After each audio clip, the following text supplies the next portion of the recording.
Imagine stepping into a living painting of waterways, willow trees, and centuries-old stone bridges.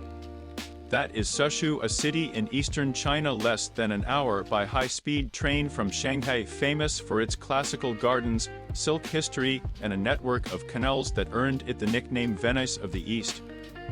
In this video, I want to take you on a relaxed 5-minute stroll through Suzhou, sharing what makes it special, a few surprising facts, and practical tips so you can feel ready to visit. Suzhou's story stretches back more than 500 years. It grew as a center of trade and culture because of its position on the Grand Canal, which connected China's north and south. Over the centuries, wealthy scholars and officials built private gardens here as places of art, poetry, and quiet tiny landscapes of rock, water, and plants meant to represent the whole universe in miniature.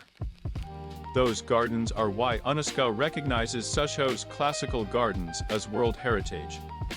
The city is also famous for silk. For centuries, Suzhou silk was prized across Asia and into Europe, and even today you can see mulberry trees, silk workshops, and delicate embroidery that show how that craft shaped local life. Walk around and you will notice a mix of old and new. The historic district along the canals feels intimate and human-sized, with narrow lanes, gentle bridges, and tea houses where steam rises over small tables. Beyond that, modern streets and riverside promenades hum with electric scooters, elegant malls, and riverside parks. The overall atmosphere is calm and ordered, with a strong sense of refinement. Spring and autumn are the best times to visit. Summers can be hot and humid, with occasional heavy rains, while winters are cool and damp, but rarely bitter. In spring the gardens explode with blossoms, and in autumn the light is soft, and the temperatures are perfect for long walks. Everyday life in Suzhou mixes tradition and modern routines. Locals appreciate good food, quiet conversation over tea, and the arts. Early mornings often bring people practicing Tai Chi in parks or walking along the canals with steaming buns in hand.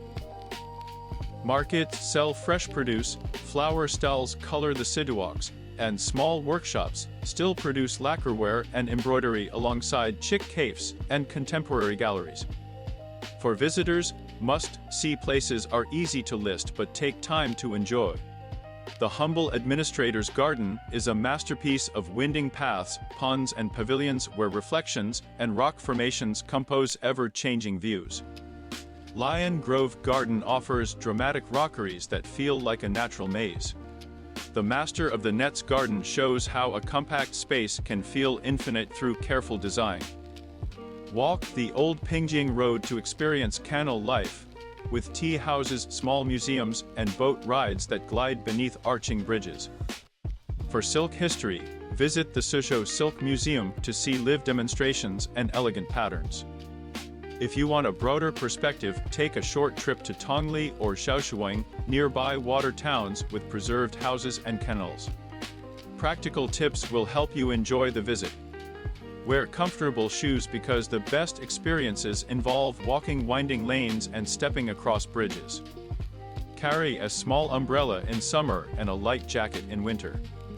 Cash is handy in older tea houses and markets, though mobile payments are common in the city. Learn a couple of phrases like hello and thank you in Mandarin and try ordering tea by pointing to pictures if needed. Avoid peak national holidays if you prefer quieter visits, since popular gardens can fill up. Try local food such as sweet and savory mooncakes, freshwater fish dishes, and delicate dim sum that reflect Yangtze cuisine's supple flavors. Take time to slow down and sip tea in a garden pavilion. That's the Suzhou way of seeing the city. In the end, Suzhou feels like a conversation between human artistry and nature, where water, stone, and plants shape everyday life and leave room for reflection. Whether you come for the gardens, the silk, the canal rides, or simply the gentle pace, Suzhou rewards travelers who watch, listen, and move slowly. Leave with a camera full of reflections, a taste for soft flavors, and a lighter sense of time.